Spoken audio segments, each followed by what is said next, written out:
Oke, halo, perkenalkan nama saya Juta Kristina Beruketaren. Jadi di video ini saya akan menjelaskan tugas saya, yaitu tentang strategi melaksanakan evaluasi kurikulum. Oke, lanjut. Nah, pertama, apa itu evaluasi kurikulum? Evaluasi kurikulum ini adalah proses untuk mengetahui apakah kurikulum nanti sudah tercapai dengan tujuan pembelajaran, kemudian apakah materi sudah sesuai dengan kebutuhan siswa, lalu proses pembelajaran berjalan efektif, dan apa saja kekurangan yang perlu diperbaiki dalam evaluasi ini. Nah, namanya aja evaluasi, berarti ada yang perlu kita evaluasi di sana, ada yang perlu kita perbaiki, ataupun yang mau kita lihat kelebihan dan kekurangannya, perkembangan dari proses yang telah kita tetapkan, serta di lapangan itu gimana. Jadi kita harus mengevaluasi apakah sudah berjalan dengan sesuai tujuan, ataukah masih ada yang melenceng, masih banyak gitu ya. Oke. Nah, di sini ada 6 strategi dalam melakukan evaluasi kurikulum.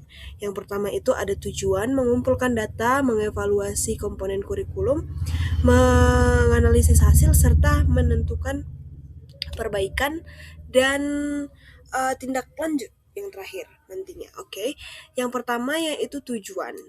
Nah, pada tujuan melakukan evaluasi ini, kita perlu mengetahui keberhasilan kurikulum, mengetahui kelebihan dan kekurangan, serta mengetahui kesesuaian dengan kebutuhan siswa, dan mengetahui efektivitas proses pembelajaran.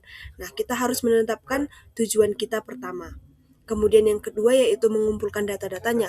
Nah, untuk mengumpulkan data itu ada 4 cara: observasi, wawancara, angket, dan yang terakhir itu dokumentasi.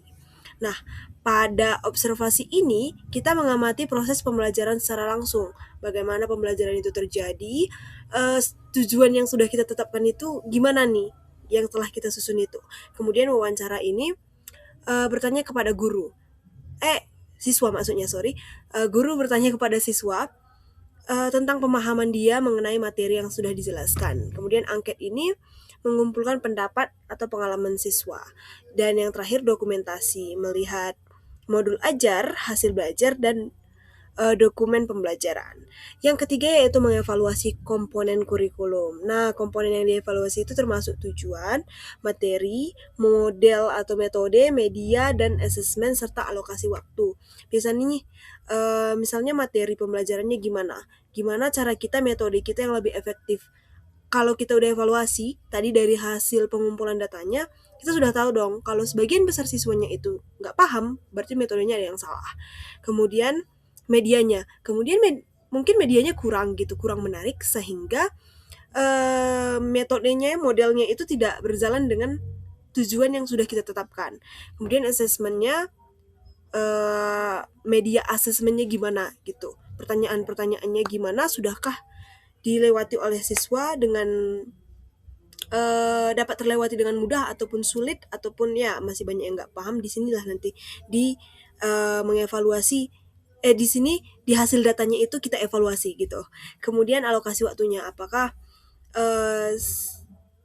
teknik yang sebelumnya dilakukan itu waktunya sudah benar, ataukah waktunya masih kurang. Jadi apakah ada yang harus kita tambahi, kurangin waktunya gitu. Jadi mengevaluasi komponen itu seperti itu. Yang keempat yaitu menganalisis hasil.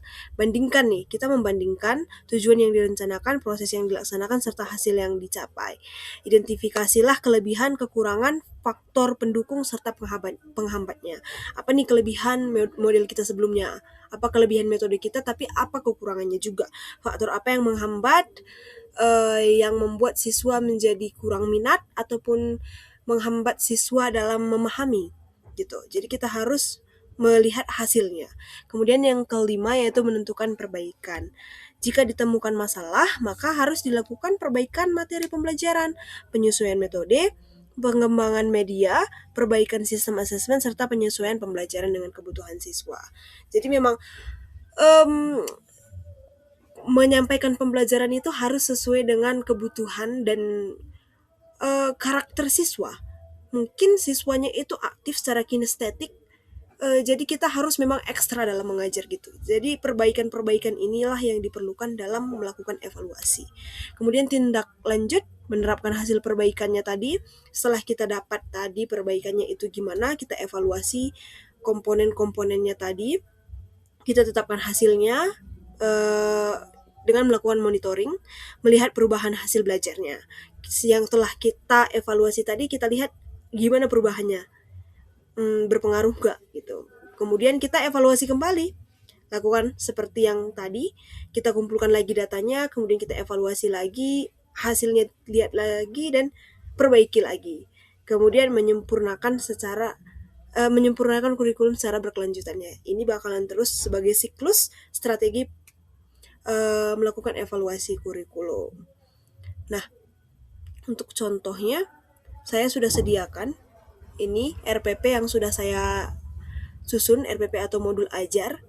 Nah, di sini saya sudah membuat alokasi waktunya, kemudian model pembelajarannya, metodenya diskusi, menonton, dengan topik materi itu fable, what fables do you like, pada kelas 10 SMA.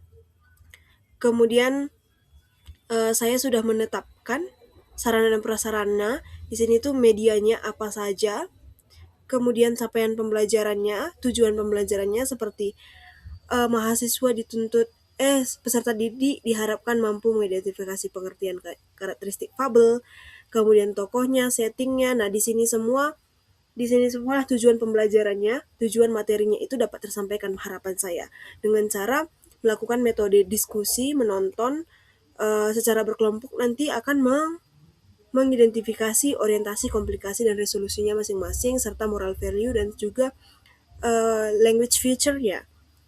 Kemudian setelah itu saya melakukan assessment terhadap hasil belajar siswa. Apakah metode saya berhasil atau tidak? Seperti yang telah dilakukan tadi, kita perlu melakukan assessment ataupun kita perlu melakukan yang namanya mengumpulkan data, supaya kita tahu sejauh mana siswa kita mengetahui ataupun memahami materinya dari teknik yang telah kita buat. Nah, di sini juga sudah dibuat ketentuan kriteria pemahamannya, kriteria nilainya ketika siswa mendapatkan sebagian besar 90 sampai 100, 80 sampai 89 itu bagus, tapi kalau sudah di bawah 60 itu berarti ada metode yang salah yang kita lakukan sehingga banyak siswa yang tidak mengerti gitu. Jadi itu saja untuk materi ini. Melakukan evaluasi itulah sangat penting dalam proses belajar mengajar, dalam mengajari siswa. Evaluasi ini sangat penting dipahami oleh setiap tenaga pendidik, karena yang tentunya kita sebagai pengajar akan menyampaikan materi dan berusaha agar peserta didik itu mampu memahami materi kita. Nah, jadi kita harus melakukan strategi ini secara siklus ini, secara berulang-ulang, secara berlanjut-lanjut, dan kita harus mengevaluasi setiap kali materi yang kita sampaikan. Sekian video dari saya tentang strategi melaksanakan evaluasi kurikulum. See you in another video. Bye-bye.